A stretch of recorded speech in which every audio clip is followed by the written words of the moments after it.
Bonjour à tous et bienvenue pour cette 8ème ronde du championnat du monde 2024 qui oppose Dingliren à Gukesh Domaraju, appelé aussi Gukesh D. Et du coup, on est actuellement à la ronde 8, il faut savoir que c'était la ronde d'hier, j'ai été extrêmement occupé et je ne suis pas à temps honnêtement. Aujourd'hui il y a eu la ronde 9 et demain c'est la ronde, c'est la journée de pause, donc j'en profité pour faire la ronde 9 pour être à jour à partir de la ronde 10. Je suis vraiment désolé pour le retard. Mais du coup, ronde 8, on a Dingliren qui oppose Gukesh D avec les blancs. Jusque-là, on a eu cette partie qui était globalement assez intéressante, mais la dernière ronde, on a vu que Ding s'était relevé dès la Phoenix, il était complètement perdant, il a réussi à sauver la nulle. Et cette fois-ci, Ding a les blancs, Gukesh a les noirs. Est-ce que Ding va réussir à se relever et à prendre l'avantage? On va voir ça tout de suite. Déjà, Ding ici a tout joué, hein. Il a joué cavalier F3, il a joué E4 et le jeu D4. Il reste un coup qui n'a pas encore joué, qui fait partie des lignes principales, entre guillemets, qui est une ligne secondaire des lignes principales, et il le joue cette fois-ci, c'est-à-dire C4, l'anglaise. Donc il a tout joué. Les 4 coups principaux au premier coup, il les a joués. L'idée est simple, contrôler le centre avec un pion de l'aile, pour peut-être aussi, quand on développe le cavalier, le mettre derrière le pion. On fait souvent ça avec les pions D4. On fait pion D4, pion C4, pion cavalier C3 en général. Bah là, il ne s'embête pas à jouer D4, hein, il vient simplement jouer C4 pour jouer cavalier C3 ensuite. Ici, Gukesh a plein de choix, notamment des coups qui forcent une transposition, type E6 pour transposer dans un gambit dame, C6 pour transposer dans une slave ou une carocane, ou alors cavalier F6 pour jouer sur une est indienne. Plein de coups sont possibles, mais Gukesh répond ici le coup le plus ambitieux contre l'anglaise avec E5. Un coup logique. Gukesh prend le centre, il empêche les blancs de mettre un gros fort centre avec D4, voire même F4. Hein. Et ici, il ouvre aussi ses pièces. Hein. Donc, le coup est très logique, hein, c'est souvent aussi le coup qu'on joue contre 4. Tout va bien là-dessus. Ensuite, du coup, Ding répond avec cavalier C3. Hein. C'est le coup logique, hein. Il met son cavalier derrière son pion comme prévu, il contrôle la case D5 pour empêcher la poussée centrale. Et il va ensuite, en général, vouloir jouer sur un système avec G3 ou G2, et essayer de jouer cette grande diagonale un peu comme une catalane mais sans D4. Et Gukesh, ici, va déjà faire une petite surprise à Ding. Ici, les coups principaux sont évidemment de développer les cavaliers, c'est un principe qu'on apprend à tout le monde avec cavalier C6 ou cavalier F6. En général, si on joue cavalier C6, c'est pour jouer F5, cavalier F6, et si on joue cavalier F6, c'est pour jouer sur G3, C6, puis D5 en gros, pour contrecarrer l'influence de ce fort fou en fianchetto. Et bien ici, Gukesh va un peu changer, il va jouer fou B4, donc il vient développer d'abord le fou.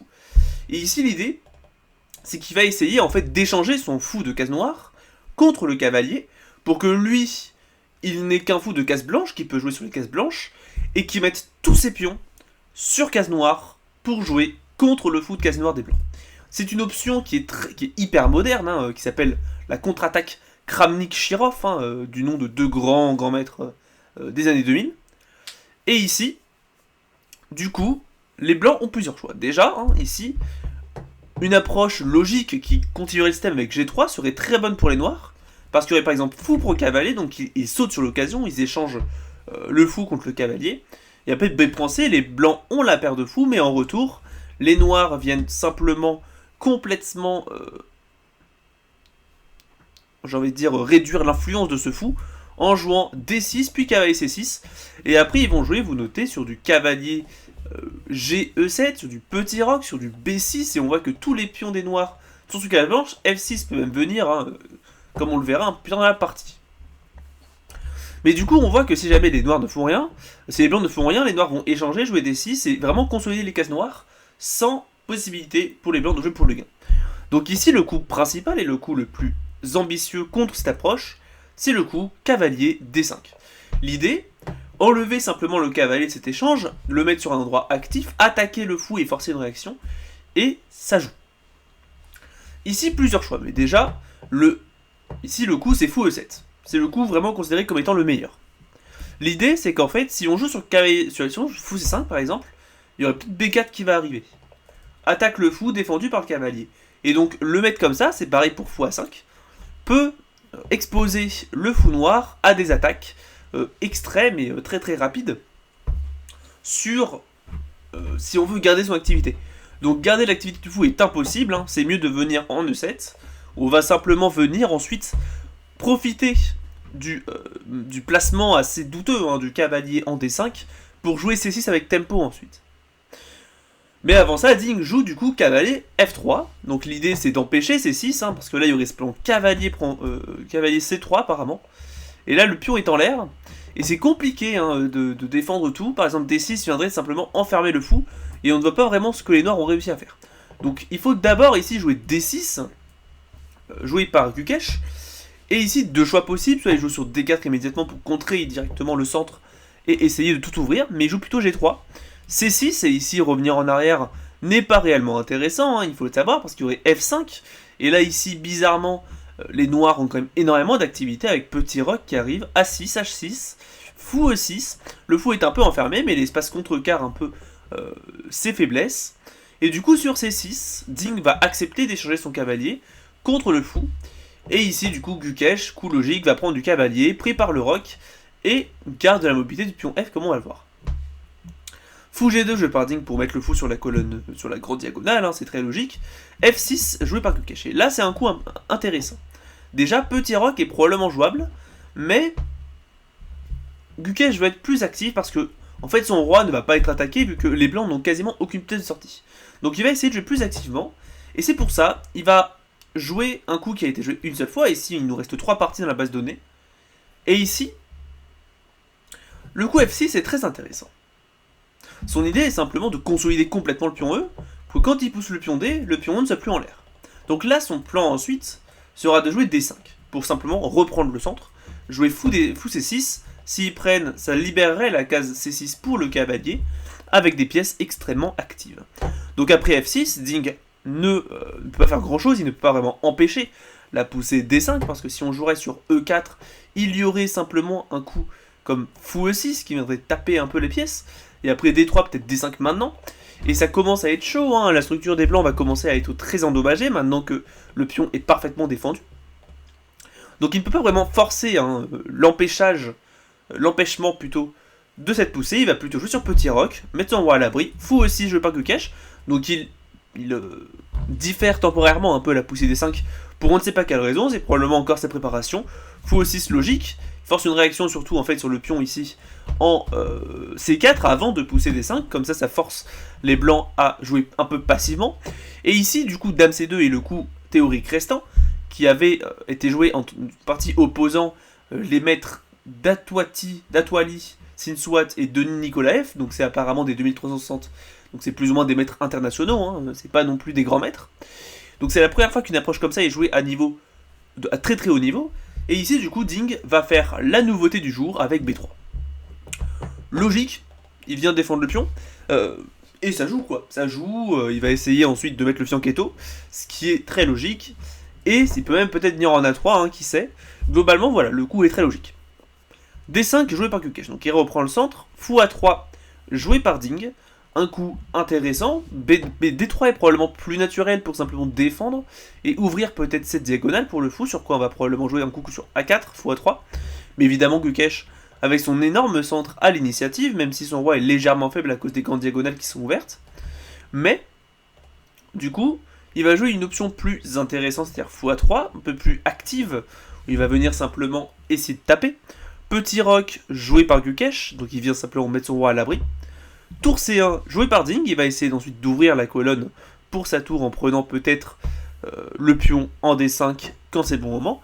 A5, Gukesh prend de l'espace, il veut aussi empêcher la poussée B4, qui sait, peut-être il veut aussi contrôler un peu plus la case, peut-être infiltrer un cavalier en B4 dans un futur proche, même il prend de l'espace, quand la dame disparaîtra il y aura peut-être des poussées A4 pour simplement endommager la structure de pion des blancs sur l'aile dame.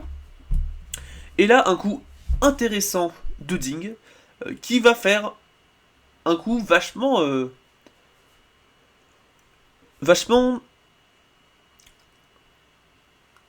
ingénieux, j'ai envie de dire.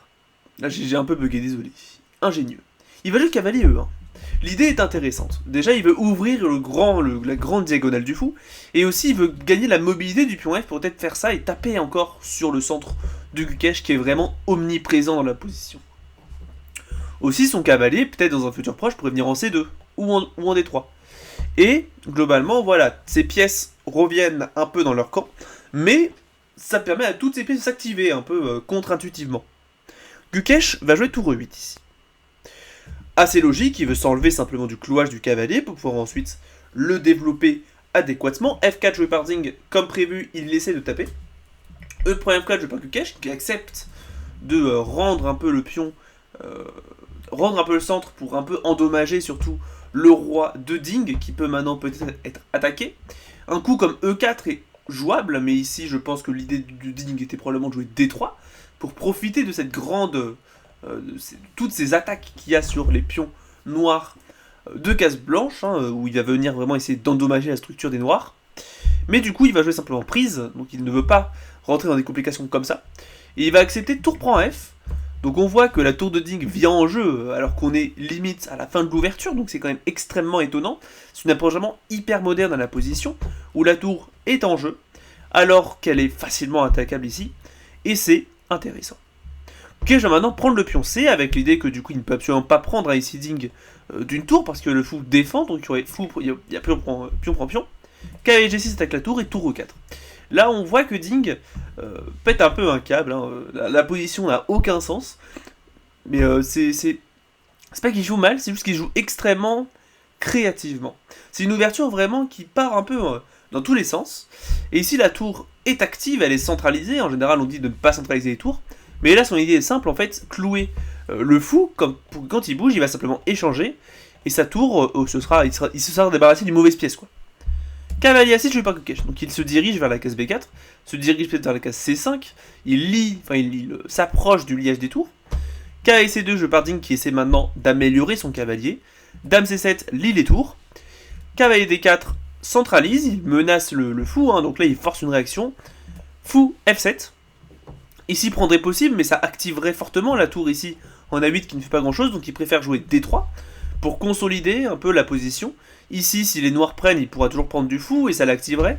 Donc les noirs préfèrent jouer avec l'approche de cavalier 5. Donc ils refusent que Ding échange sa tour fébrile, sa tour fragile, contre la tour E8 qui est, elle, stable comme de la pierre. Cavalier F3, joué par Ding qui lui refuse de laisser sa tour comme ça en proie à la position noire. Cavalier D7, joué par Gukesh. Donc là maintenant, Gukesh autorise les noirs, enfin les blancs, à prendre. Ici, il menace de prendre, et ici le fou est déconnecté de la variante, enfin de la tour. Ici, Ding a pris, si jamais il jouait sur cavalier D4, ça ne marcherait pas, parce qu'ici maintenant, il y aurait un coup comme cavalier B4, pour taper le pion, et après prise, le problème c'est qu'en fait ici, il y a tout qui est en prise. Il y a tout qui est en prise, et même si on prend là, en fait...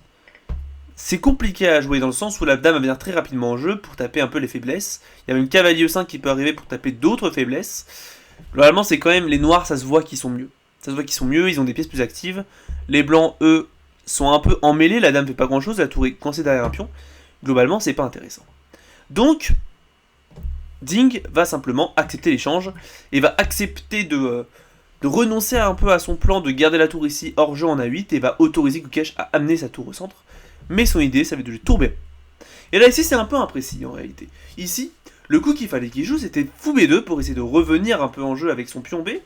Et essayer d'enlever très rapidement le pion du viseur du fou, et qui, on va voir, va être un problème plus tard. Ici, l'ordinateur dit par exemple une approche avec Dame D2, A3. Puis ensuite, à la limite, un coup comme tour A1, comme tour B1, peu importe. Mais il faut vraiment consolider avant avec A3 et Dame D2.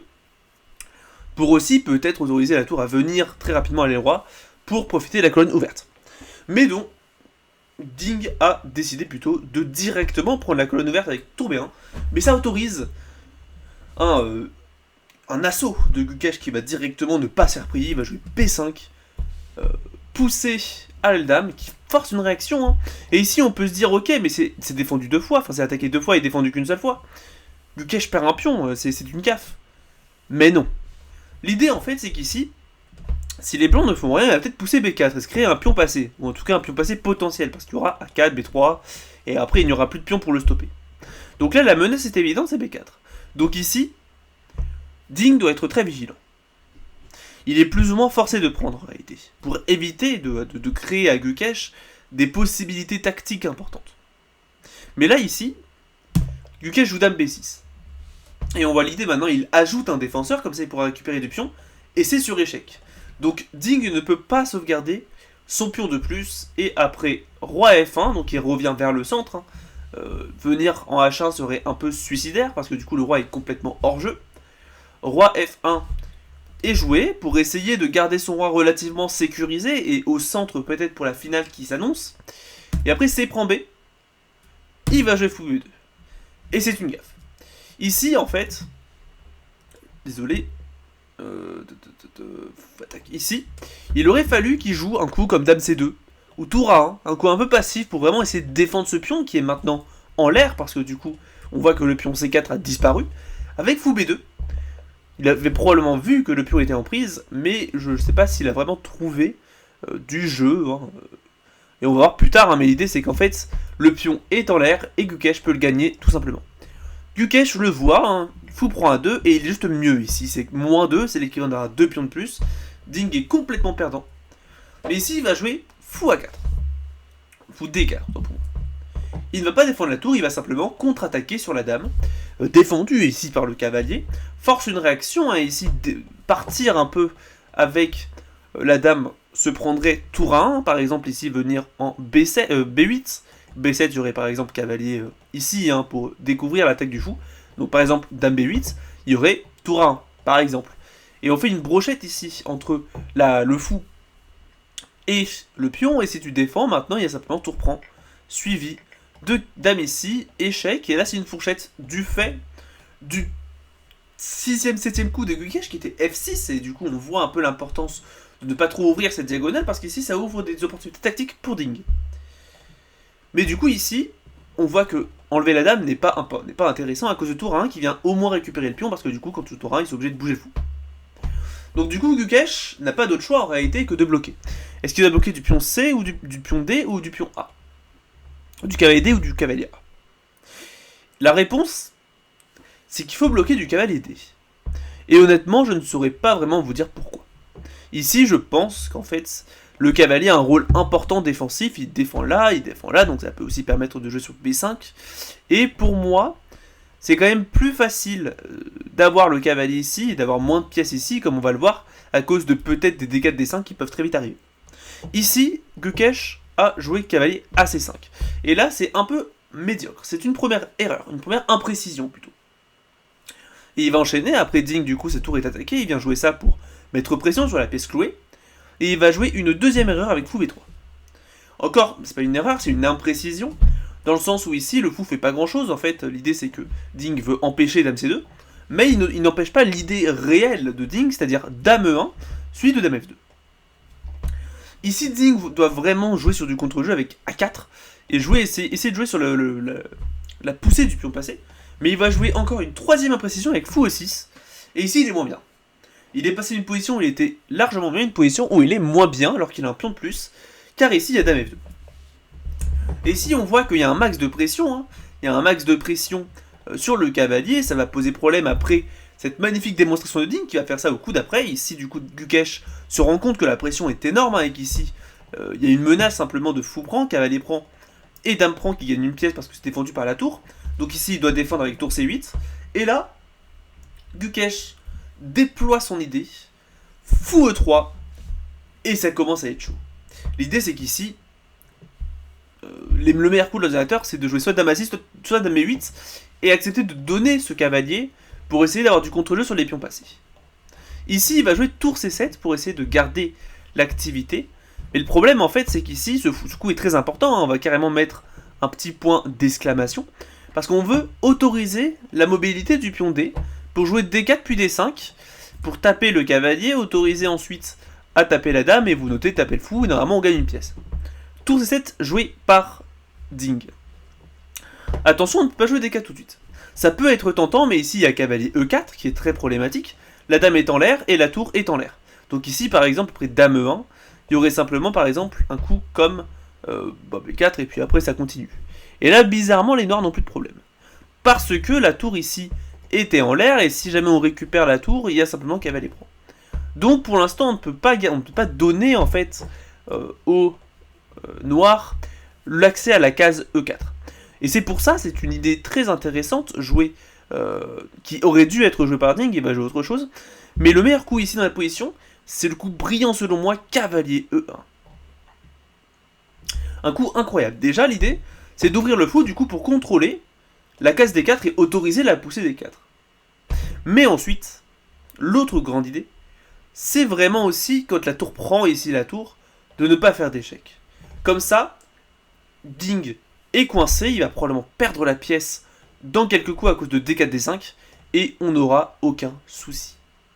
Si jamais ils réussissent à survivre, il y aura simplement du fou F4, par exemple, fou F7 peut être un coup intéressant pour empêcher la poussée D5, parce que là ça ne taperait rien, mais là il y a fou F4, attaque la tour.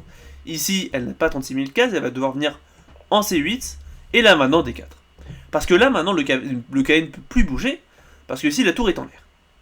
Donc on va vraiment, ça va loin, mais cavalier E1 ici était vraiment le coup le meilleur, le plus précis, mais du coup Ding va faire le coup humain, c'est-à-dire cavalier D4, pour ouvrir le contrôle de la case D4, taper le fou.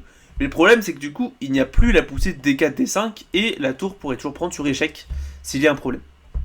Fou F7, je pas cache. Logique, ils se sont fous. Cavalier C6, donc là c'est défendu par le fou, il veut simplement déconnecter la défense de la tour ici sur le cavalier. Et ici, Gukesh est plus ou moins forcé de sacrifier la qualité avec tour prend cavalier, et après fou prend tour, dame prend fou, et là maintenant, c'est relativement bien défendu. Si jamais il prend, ce qui s'est passé, en fait, Gukesh va essayer de jouer sur les compensations. H6, et ici, en fait, de ce qu'on voit, Gukesh a une pièce et un pion contre une tour. Donc il a du métal en moins, mais en retour, il a vraiment des pions passés qui peuvent être très dangereux. Son roi réussit à sortir maintenant du piège du mat du couloir avec la case H7 au cas où, ce qui empêche des tours C8 par exemple. Et Ding va jouer roi E1 pour se diriger vers D2.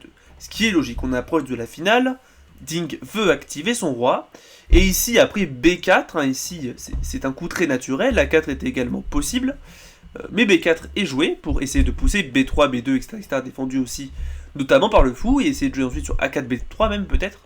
Ici, il y a le fou qui attaque quand même le pion, donc c'est un peu compliqué. Mais ici, Ding a le choix, il a un choix à faire entre deux approches. Ici, le coup meilleur sur l'ordinateur, c'est de jouer roi D2. Pour simplement amener le roi vers le centre, défendre la tour pour autoriser le mouvement de ce fou, qui peut maintenant revenir sans difficulté, parce que du coup, la tour est défendue par le roi. Et il va ensuite même pouvoir jouer un truc comme dame D4, puis dame D8, dame D6. Dans le sens où ici, si Ding réussit à échanger les dames, il sera complètement gagnant parce que ici, ces deux pions, ils sont pas assez liés, mais le problème c'est qu'en fait un fou va largement suffire. Parce que si jamais tu viens là, par exemple, si jamais tu pousses là, admettons on enlève les dames. Admettons on enlève toutes les pièces, juste il y a ce fou et ces deux pions. Si tu pousses celui-là, ce pion tombe. Si tu pousses celui-là, je viens là, et ici, ce pion est bloqué par le fou et tu peux jamais bloquer parce que du coup le fou défend la case. Donc ce coup était vraiment très important. Et il va ensuite essayer d'échanger les dames, parce que s'il y réussit, il a une finale complètement gagnante. Mais il va plutôt décider à la place de jouer beaucoup plus agressivement avec dame D4, et ne pas défendre la tour, donc ça, c'est pas ouf, parce que du coup le fou ne peut pas bouger, parce que du coup la dame attaquerait la tour. Et Gukesh va en profiter avec cavalier E5, un bon coup. Son idée sera ensuite d'activer la dame, parce que en fait là si jamais il active directement la dame par exemple avec dame G2, le cavalier n'a plus de défenseur, donc il aurait dame prend cavalier. Ici, du coup, il vient simplement déplacer le cavalier pour autoriser la dame à s'infiltrer peut-être en G2 ou en H1 et donner de l'activité à Gukesh c'est ce qui lui manquait. Et on va dire, s'il a de l'activité, la finale n'est plus si claire. Si jamais Ding avait pris le pion gratuit, entre guillemets, avec ça, puis dame prend pion, le problème c'est que ça ne marche pas parce que cavalier prend pion, échec intermédiaire, prise, puis dame H1. Ou ici, c'est bizarre, mais après un coup comme roi D2, puis dame prend H2, il y a un perpétuel, par exemple, un coup comme roi C3 n'est pas possible d'ailleurs, parce qu'il y a un pion. Mais si jamais tu viens en E1, apparemment il y a même fou H5, roi E1, il y aurait fou H5 qui menace mat. Et globalement, apparemment, l'ordinateur dit que c'est égal. Parce que, on va dire, le roi blanc est tellement faible que ici la dame pourrait toujours faire des échecs à l'infini, le fou peut rejoindre, et le pion peut peut-être même prendre les dernières cases restantes. Et là, c'est ce qu'il fait, il aide à contrôler la case C3. Mais du coup, ici, dame D8 n'est pas l'approche optimale, et Ding va jouer le meilleur coup ici, il joue roi D2 maintenant, Sauf que c'est trop tard, Gukesh réussit à s'infiltrer avec sa dame en G2 dans le camp de Gukesh, où il va attaquer un peu les pions de l'aile roi. Dame F2 défend le pion. Encore une fois, hein, si Gukesh réussit, si Ding réussit à échanger les dames, il aura une position complètement gagnante. Donc ici, évidemment, Gukesh refuse. Et par manque de temps, il faut savoir que ici Ding a plus ou moins 3-4 minutes. On est au 37e coup. Il va jouer Dame D4, puis Dame F2, puis Dame D5, puis Dame D4. Et ici, Gukesh peut prendre la nulle avec Dame G2. Mais comme il l'avait fait à la 6ème ronde, je crois bien, il va refuser de prendre la nulle. Alors qu'il est moins bien. Et il va jouer Dame A2, un coup imprécis. Parce que du coup, là maintenant, Ding a de nouveau un petit avantage, dû simplement au fait qu'il a du matériel en plus. Donc Gukesh, qui essaie vraiment de jouer sur du bluff envers Ding, mais qui finit par être moins bien, donc il faut quand même être vigilant. Après, ça peut être un stratagème, mais là, pour vous dire, il a une stratégie de qui tout double, un peu comme à l'indienne, hein, en fait. Hein. Les Indiens font souvent ça, mais c'est quand même vachement risqué, en championnat du monde, de faire ça. Mais du coup, c'est un moyen aussi pour Gukesh de fatiguer Ding, pour peut-être qu'il craque à la ronde 11 ou la ronde 12. Il faut savoir ici d'ailleurs que Ding, apparemment, est malade. Bon, écoutez, voilà. Mais du coup, tour C2 joué par Ding, pour bloquer et attaquer la dame. Dame E6, donc Gukesh revient en arrière. Évidemment, il ne va pas venir en D5 parce que dame prend dame. Et encore une fois, si les dames sont échangées, Ding est gagnant. Donc j'ai Dame E6 hein, pour essayer d'activer la dame, enfin de garder la dame active sans se la fragiliser et sans échanger les dames. Dame D8 je pars Ding. Évidemment il ne va pas bloquer de la dame parce qu'ici il y aurait dame prend et du coup encore une fois la finale est gagnante pour Ding. Gukesh a plutôt simplement bougé le roi. Et après dame prend pion maintenant. Et bah c'est plus si clair. Parce que ok il réussit à récupérer le pion et maintenant grâce un peu à cette manœuvre un peu chaotique de Gukesh, il y a B3. Il y a B3. Et c'est incroyable. Ici, s'il y a tour B2 qui est joué, il y a Dame D7 qui réussit à sauver. Parce que ici, déjà, le pion est défendu et ça menace cavalier C4 et le pion D3 est cloué. Et ensuite, si jamais il ne faut rien, par exemple, roi E1, il y aurait peut-être un coup comme roi H3, Dame H3, pour taper et ça commence à être chaud. Le fou défend le pion. Il n'y a aucun souci. Donc du coup ici, Ding joue plutôt tour C1 pour revenir en arrière. On voit qu'on est au 40e coup et il y a encore énormément de pièces. Hein. Donc c'est une position très fermée qui mène à des finales très complexes. Et après tour C1, Dame D5 joué par Gukesh qui décide de passer à l'assaut.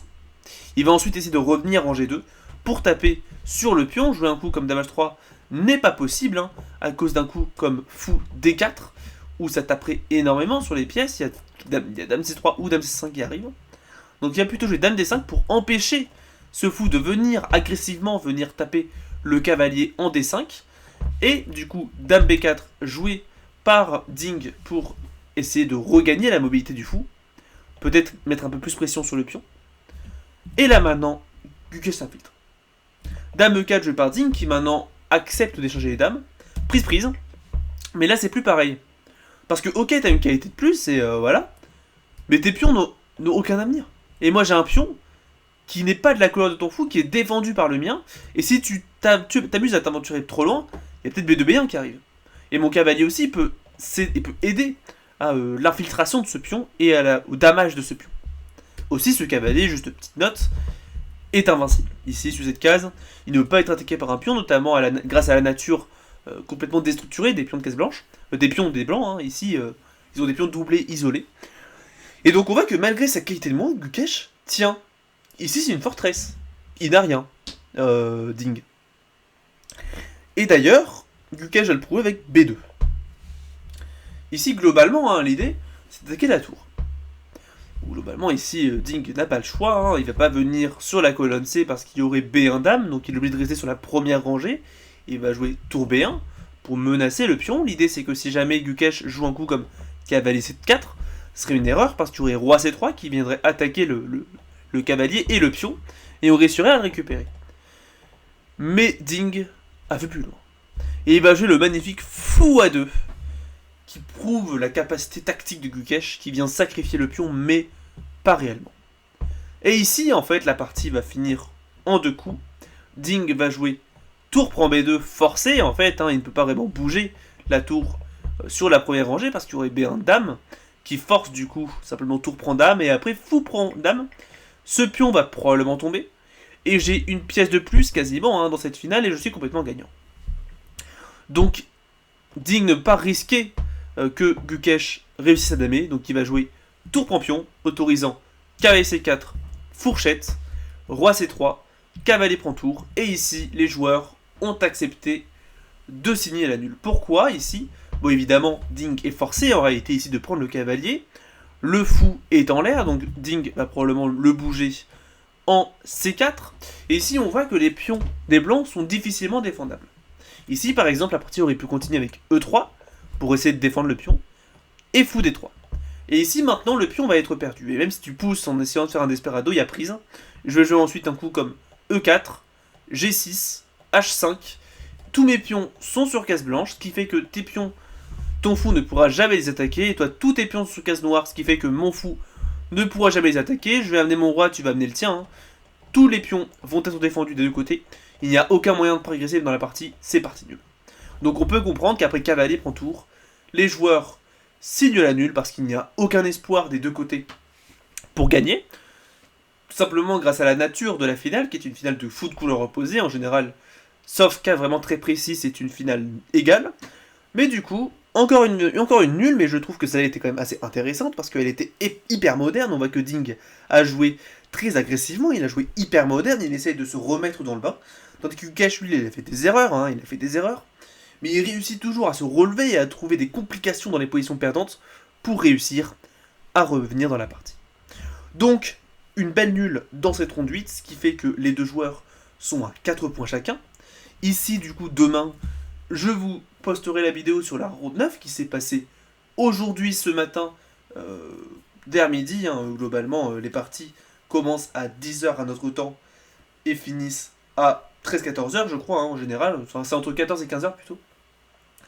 Mais du coup, demain, je vous dis à demain pour la ronde 9. Pendant ce temps-là, les deux joueurs feront leur jour de repos. Demain, c'est le jour de repos. Et après-demain, donc samedi, on aura la ronde 10 qui promet d'être très intéressante hein, entre ces deux joueurs. Et on va partir sur le sprint final de ce championnat du monde. Qui c'est qui va gagner? Est-ce que c'est le Chinois ou est-ce que c'est l'Indien? On le verra du coup dans une semaine. Tout au plus. Je vous dis à demain pour la ronde 9. C'est Dragon Alpin. Tchuss.